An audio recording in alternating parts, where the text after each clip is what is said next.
Hello everyone, welcome back. आज हम बात करने वाले हैं ड्रग रेगुलेटरी अफेयर्स यानी आरए डिपार्टमेंट की। फार्मा का वो फील्ड जो बहुत कम लोग जानते हैं, लेकिन अगर आप इसे समझ जाएं तो आपको high salary, global exposure and long term career growth मिल सकता है। आज मैं आपको बताऊंगा रेगुलेटरी अफेयर्स क्या है और कौन कौन से रोल्स हैं, salary, growth and future scope कैसा है, dark side and positive sides क्या क्या है, RA versus PV versus clinical research versus traditional pharma job का एक कंपैरिजन भी करेंगे। बात करेंगे how to get into RA after B pharma और M pharma, and last but not the least common mistakes and some insider tips पर भी बात करेंगे। अगर आप चाहते हो high paying global pharma career तो वीडियो को एंड तक जरूर देखना। स्टार्ट करते हैं। What is regulatory affairs? So DRA, Drug Regulatory Affairs, focuses on ensuring that drugs, vaccines and medical devices comply with local and global regulations. Major companies जो आपको target करनी चाहिए for RA department, these are pharma MNCs and CROs like आपकी Pfizer, Novartis, Johnson Johnson, Sanofi, Biocon, इसमें आपको roles मिल जाएंगे। अच्छा, कौन कौन से रोल्स होते हैं? Regulatory affair associate, regulatory affair officer, regulatory affair manager, senior manager, regulatory affair submission specialist, इस टाइप के रोल्स होते हैं। एक बार की फंक्शंस भी डिस्कस कर लेते हैं आरए डिपार्टमेंट के। Number 1, preparing submissions for US FDA, EMA, CDSCO, MHRA, इन सब के लिए। Number 2, maintaining compliance with GxP, ICH and local regulations. Number 3, license between R&D, PV and clinical research authorities. RA professional act as bridge between science and law. Companies cannot market drugs without RA approval. Regulatory affairs is the backbone of pharma industry.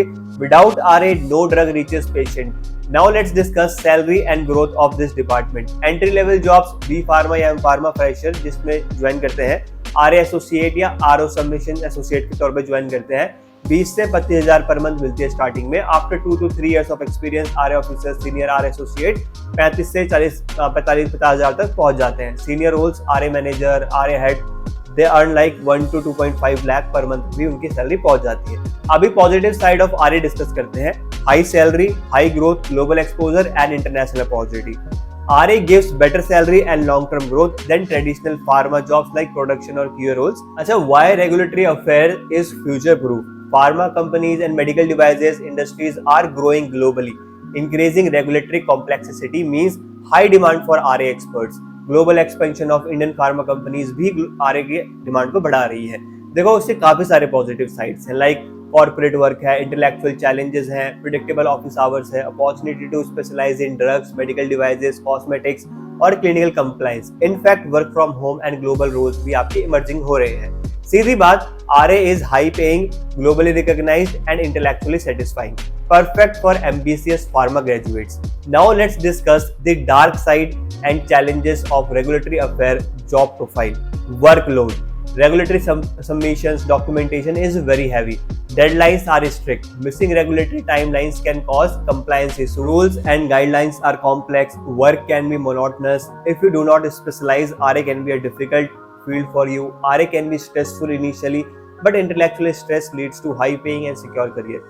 Last की video के last में आपको comparison table share करूंगा screen पर, जिसको आप video को pause करके आराम से पढ़ लेना। आपको पिक्चर क्लियर हो जाएगी RA versus PV versus clinical research versus traditional pharma jobs में। अभी बात करते हैं how to get into RA. Step 1, education और स्किल्स। बी फार्मा और एम फार्मा डिग्री कंप्लीट करो with good marks.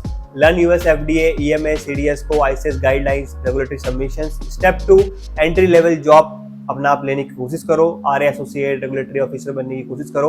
Apply to pharma MNCs और CROs like Novartis, Pfizer, Biocon, Johnson Johnson, Sanofi, इन सब में अप्लाई करो।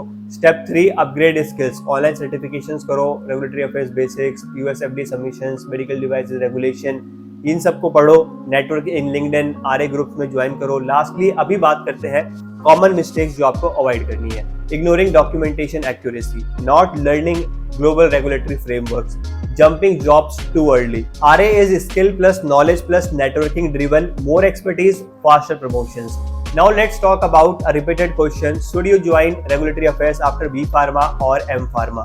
For B Pharma, fresher entry possible है। Salary 15 से 20,000 पर मंथ मिल जाती है स्टार्टिंग में, और आप 5 से 7 सालों में लगभग 50 to 1 लाख तक पहुंच जाते हो। M Pharma high starting salary मिलती है 20 से 30,000, सीनियरिटी मिलती है, रिस्पेक्ट फ्रॉम डे 1 मिलती है, और आप थोड़ा तेजी से ग्रो करते हो।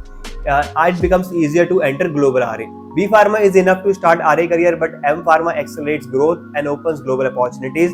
Regulatory affair is truly a hidden gem in pharma industry. मैं recommend करूंगा M Pharma करने के बाद ही जाओ, ये आपको long term job security and intellectual satisfaction देगा. B Pharma graduates can start now, but M Pharma graduates get faster career acceleration. RA is strategically important, intellectually challenging and globally recognized field, perfect for ambitious pharma graduates. अगर आपको video useful लगी तो like share subscribe. मिलते हैं अगली video में. Thank you very much for watching.